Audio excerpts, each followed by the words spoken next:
जब भी हम गवर्नमेंट एग्ज़ाम की प्रिपरेशन कर रहे होते हैं, हमें सबसे ज़्यादा प्रॉब्लम शायद किसी और सेक्शन में आए ना आए, लेकिन इंग्लिश में ज़रूर आ जाती है।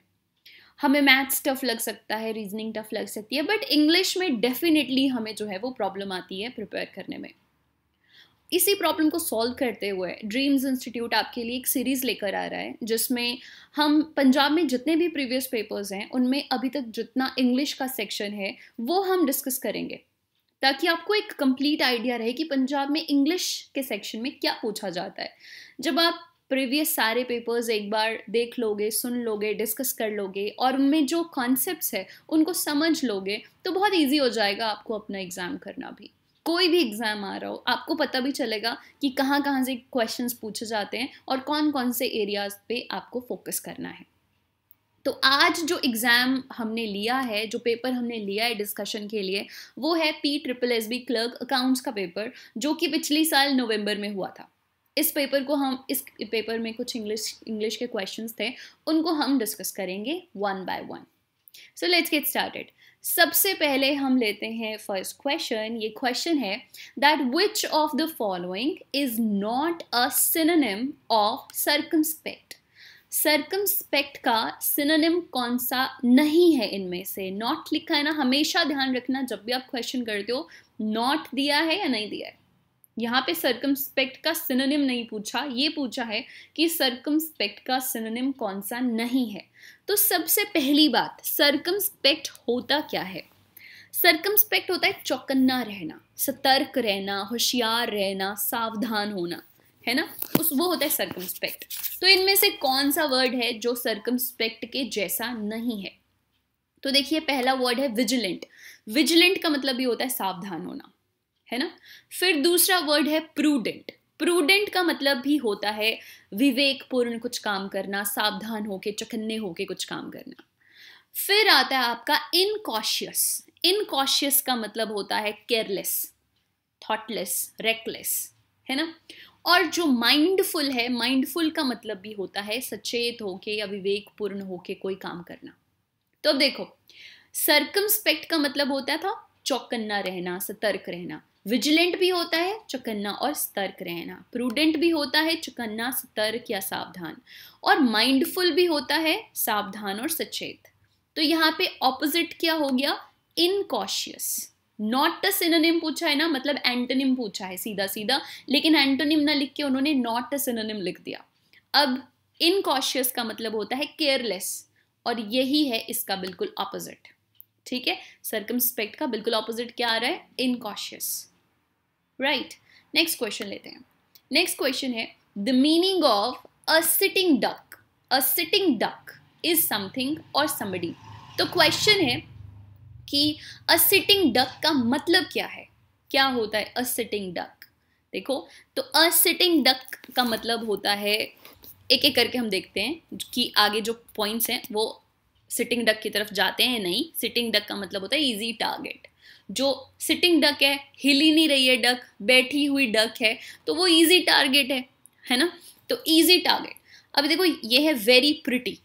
वेरी प्रिटी, वेरी प्रिटी मतलब बहुत सुंदर, प्लीजिंग, ग्रेसफुल। तो ये इसका मतलब जो है वो सिटिंग डक की तरफ नहीं जा रहा। देन दूसरा है एक्सट्रीमली इनएक्टिव, जो कुछ कर ही नहीं रहा, बिल्कुल इनएक्टिव है, कुछ नहीं कर रहा। ठीक है, हाँ, ये लग रहा है, शायद ये हो सकता है। फिर आता है brooding in silence. Brooding in silence का मतलब होता है बड़ा एंशियस फील करना, एंशियस मत डिप्रेस्ड फील करना।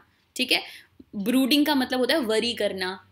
वरी करना मतलब डिप्रेस्ड हो जाना, वरी करना, अफ्रेड होना, एंशियस हो जाना। ठीक है, so brooding in silence is feeling of afraid या एंशियस या डिप्रेस्ड। ठीक है, ये। और लास्ट है इजी टू अटैक, सीधा ही दे दिया, इजी टू अटैक। ठीक है, तो वेरी प्रिटी, बहुत सुंदर, नहीं जा रहा। एक्सट्रीमली इनएक्टिव, कुछ नहीं कर रहा। अब देखो, लगता तो है कि सिटिंग डक कुछ नहीं कर रहा, लेकिन असल में सिटिंग डक का जो मतलब है ना, वो जाता है इजी टू अटैक, जो इजी टू अटैक हो। अब यहाँ से आपको कंफ्यूज करने के लिए एक्सट्रीमली इनएक्टिव भी दिया था, लेकिन एक्सट्रीमली इनएक्टिव होगा नहीं। एक्सट्रीमली इनएक्टिव होता है जो कुछ नहीं कर रहा, इनएक्टिव मतलब कुछ कर ही नहीं रहा है। ठीक है, तो अ सिटिंग डक का मतलब क्या होता है? easy to target. ठीक है जी, नेक्स्ट क्वेश्चन लेते हैं. अ philanthropist is one who. philanthropist कौन होता है? philanthropist कौन होता है? एक रिच पर्सन जो कि पुअर्स की हेल्प करता है, स्पेशली पैसे देके. एक philanthropist कौन होता है? जो पुअर्स की हेल्प करता है स्पेसिफिकली पैसे देके, है ना. तो अब यहाँ देखते हैं कि कहीं जा रहा है, मतलब हेल्प्स दोज इन नीड. हाँ, है ना. हो सकता है ना ऐसा पर्सन जो दूसरों को आवश्यकता के समय हेल्प करे. यस, राइट, ये philanthropist है. फिर इसमें दूसरी ऑप्शन है BCD, ऊपर नीचे हो गया, बट ओके. Collects coin. एक ऐसा पर्सन जो कॉइन्स यानी सिक्के कलेक्ट करता है, उसको क्या कहते हैं?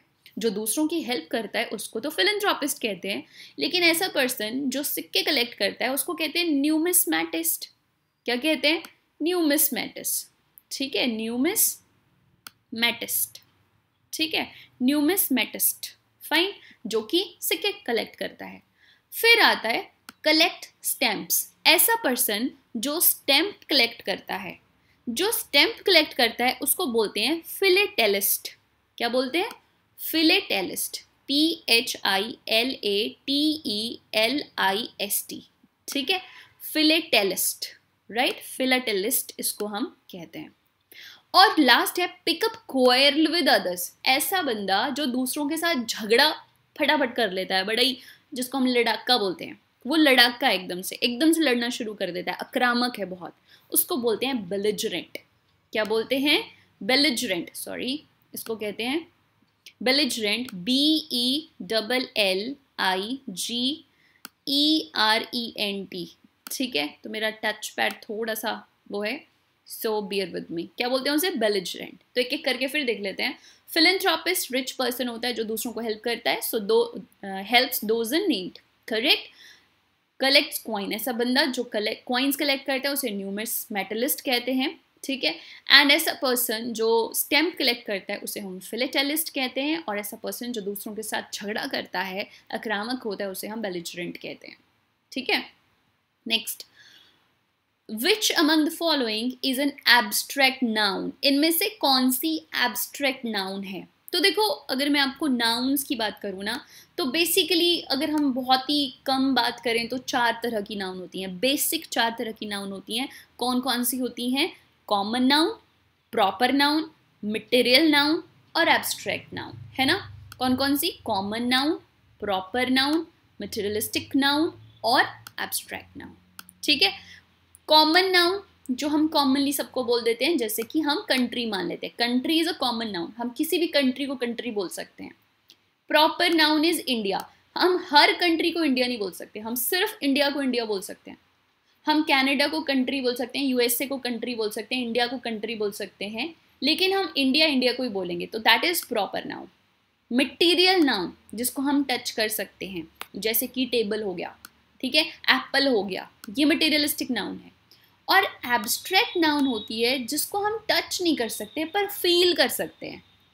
वो कोई फीलिंग हो सकती है, जैसे हैप्पीनेस हो सकती है, जैसे हेट हो सकता है, जैसे पेन हो सकता है. पेन एक फीलिंग है ना.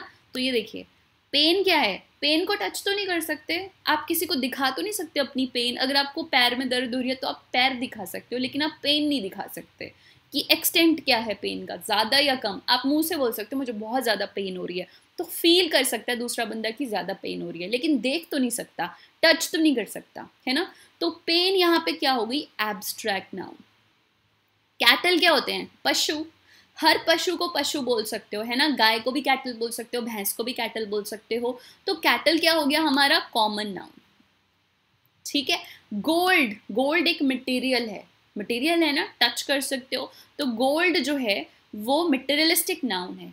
और मनमोहन एक लड़का हो सकता है, हर लड़के को मनमोहन तो नहीं बोल सकते. ठीक है. तो मनमोहन जो है वो आपका प्रॉपर नाउन है. ये क्लियर हो गया. कैटल आपका कॉमन नाउन है, गोल्ड आपका मटेरियलिस्टिक नाउन है और मनमोहन आपका प्रॉपर नाउन है. तो जो पेन है वो एक फीलिंग है, उसको आप टच नहीं कर सकते, इनटेंजिबल है, तो ये आपकी एब्स्ट्रैक्ट नाउन हो गई. क्लियर हो गया.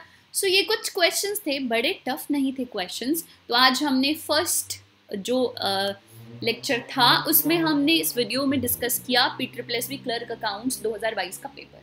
ठीक है, जिसमें से हमने कुछ क्वेश्चंस लिए। ऐसे ही हम टाइम एंड अगेन आपको इंग्लिश के प्रीवियस पेपर्स के क्वेश्चंस जो है इंग्लिश के वो बताते रहेंगे। Just stay tune with us. Thank you.